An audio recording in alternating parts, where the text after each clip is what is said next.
అందరికీ నమస్కారం. నేను మీ సురేష్ బుడ్పటి, టీం లోకేష్ శివసేన. మనం గెలిచాక కూడా సోషల్ మీడియాలో పోరాటం చేయాల్సి వస్తుందని నేనైతే ఎక్స్పెక్ట్ చేయలేదు.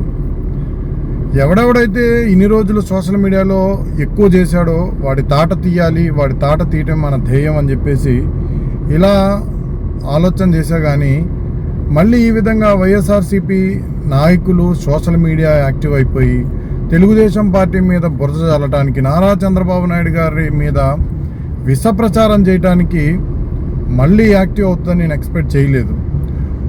ఒక విషయంలోకి వెళ్ళిపోతే అంబటి రాంబాబు పోలవరం గురించి ఏదో మాట్లాడుతున్నాడు. వాడికి డయాఫ్రమ్ వాల్ అంటే ఏంటో తెలియదు. కనీసం గేట్లు ఎక్కడుంటాయో ఎలా పెట్టాలో గేట్లు తెలియదు వాడికి. వాడు అసలుకి పోలవరం ప్రాజెక్ట్ని ఒక్కసారి కూడా సందర్శించిన దాఖలాలు లేవు. ఈ సన్నాసి చంద్రబాబు నాయుడు గారికి సూచనలు, చంద్రబాబు నాయుడు గారు తప్పుడు ప్రచారం చేస్తున్నాడని చెప్తున్నాడు. అరే, నీకు బుద్ధి, సిగ్గు, జ్ఞానం ఉందా? కడుపుకు అన్నం తింటున్నావారా అంబటి రాంబాబు? గడ్డి తింటున్నావా? ఈ 5 సంవత్సరాలు నువ్వు పీకింది ఏమీ లేదని అందరికీ తెలుసు. అంటే మీ ప్రభుత్వం పీకింది ఏమీ లేదు పోలవరంలో, అందరికీ తెలుసు. అలాగే ఈ నువ్వు 2.5 సంవత్సరాలుగా నువ్వు నీటిపారుదల శాఖ మంత్రిగా ఉన్నావు. నీకు నోటిదోలు ఎక్కువ, అలాగే నీకు అది ఎక్కువ. అందుకే గంట అరగంట అని చెప్పేసి ఆడవాళ్లతో అసభ్యంగా మాట్లాడటం, ఆడవాళ్ళని కించపరిచే విధంగా నువ్వు చేసిన యదవ చేష్టాలన్నీ మాకు తెలుసు. నువ్వు పెద్ద పోరంబోకు నా కొడుకు అని రాష్ట్ర ప్రజలందరూ నిన్ను పక్కన పెట్టి పడదింగారు. అయినా సిగ్గు శరం లేకుండా, మానం మర్యాద లేకుండా చంద్రబాబు నాయుడు గారు నిన్న పోలవరం పర్యటనకు వస్తే పిచ్చి పిచ్చిగా మాట్లాడుతున్నావు, పిచ్చి కుక్క గరిచినట్టు.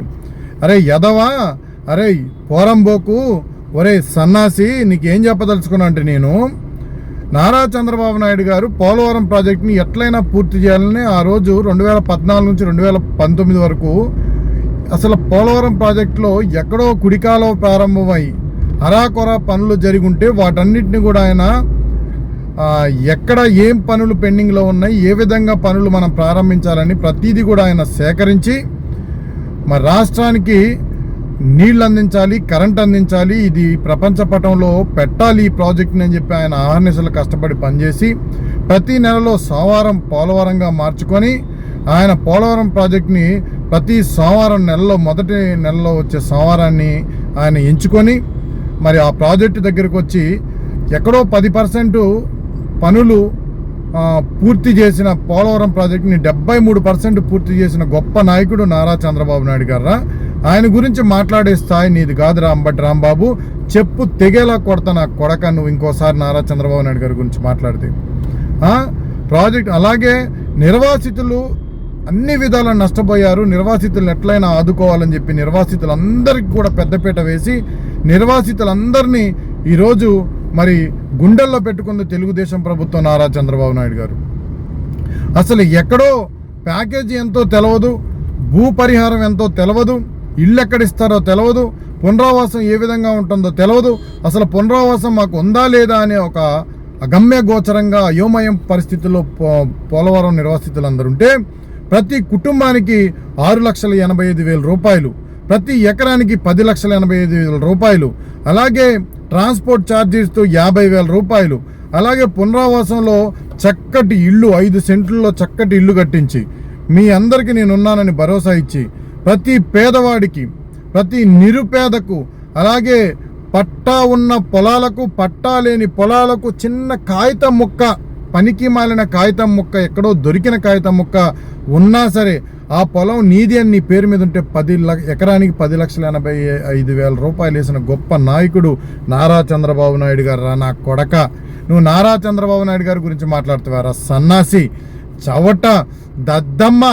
నువ్వు దొరికితే నిన్ను ఖండాలుగా చేయకపోతే అప్పుడు అడుగు. నువ్వు చంద్రబాబు నాయుడు గారి గురించి ఏం మాట్లాడావు మాకు బాగా గుర్తుందిరా, ఇక్కడ గుండెల్లో గుచ్చుకుంటుందిరా నా కొడక. నారా లోకేష్ గారి గురించి, భువనేశ్వరమ్మ గురించి నువ్వు మాట్లాడింది ప్రతిదీ గుర్తుపెట్టుకుంటావు నా కొడక. మళ్ళీ తగుదనమ్మా అనుకుంటూ వచ్చావు. నీ వైఎస్ఆర్సీపీ పార్టీ కార్యాలయం లేదు కదా, వెనకాల బోర్డులు పెట్టి ఎక్కడి నుంచి రెడీ చేశారా నా కొడకల్లారా? ఎక్కడుంటున్నావురా నువ్వు? అరే అంబటి రాంబాబు, నిన్నే అడుగుతున్నా, ఎక్కడుంటున్నావురా నువ్వు సన్నాసి? ఆంధ్రప్రదేశ్లో లేవు కదా, మళ్ళీ ఎక్కడో సెటప్ వేసుకొని మొదలు పెట్టారా కొడకల్లారా? తాట తీసేస్తాం, అందులో మొఖమాటం ఏం లేదు. మా పార్టీ మమ్మల్ని ఏం చేసినా పర్లేదు, మీ సంగతి చూడటం మాత్రం 100% ఖాయం. తెలుగుదేశం ప్రభుత్వం అధికారంలోకి వచ్చింది, ఉమ్మడి ప్రభుత్వం. నిర్వాసితులకు న్యాయం చేసేది మా ప్రభుత్వమే, నిర్వాసితులను ఆదుకునేది మా ప్రభుత్వమే, నిర్వాసితులందరూ కూడా పెద్దపీట వేసేది మా ప్రభుత్వమే.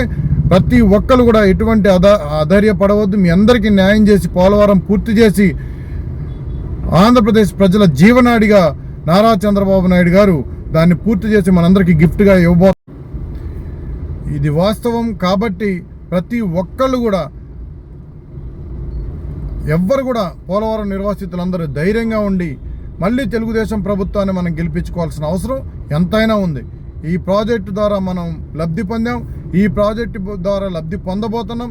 మనందరం బాగుండాలన్నా పునరావాస కేంద్రాలకు వెళ్ళిన తర్వాత మనందరం కూడా సంతోషంగా ఉండాలి, మన బిడ్డలు హాయిగా ఉండాలి, మన కుటుంబాలు హాయిగా ఉండాలి, యువతకు ఉపాధి కలగాలి, యువతంతా ఉద్యోగాలు చేసుకుంటూ సంతోషంగా మనం పునరావాసంకి వెళ్ళిన తర్వాత హ్యాపీగా ఉండాలంటే చంద్రబాబు నాయుడు గారు ముఖ్యమంత్రిగా కొనసాగుతూనే ఉండాలి.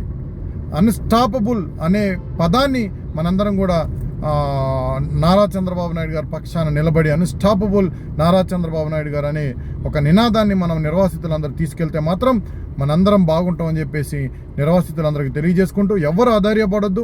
మీ అందరికీ న్యాయం చేసేది తెలుగుదేశం ప్రభుత్వం, చంద్రబాబు నాయుడు గారు. 100% చంద్రబాబు నాయుడు గారు ఇచ్చిన హామీని నెరవేర్చుకొని మనందరికి కూడా త్వరలో నిర్వాసితులందరూ కూడా R&R ప్యాకేజీని, అలాగే పునరావాసాన్ని, అలాగే ఇన్ని రోజులు మనం ఇబ్బంది పడ్డ ప్రతి పరిస్థితుల్ని ఆయన అవగాహన చేసుకొని మనందరికీ న్యాయం చేస్తారని తెలియజేసుకుంటూ సెలవు తీసుకుంటున్నాను. అరే అంబటి రాంబాబు, నువ్వు ఎగస్ట్రాల్ చేస్తే మాత్రం నీ గుబ్బేలు అయిపోద్ది బిడ్డ, గుర్తుపెట్టుకో. కాబట్టి నువ్వు ఒళ్ళు దగ్గర పెట్టుకొని ముందుకెళ్తే మంచిదని చెప్పేసి నేను అంబటి రాంబాబుకి తెలియజేసుకుంటూ సెలవు తీసుకున్నాను. జై హింద్, జై తెలుగుదేశం, జై చంద్రబాబు నాయుడు, జై లోకేష్ అన్న, జై పవన్ అన్న, జోహార్ NTR.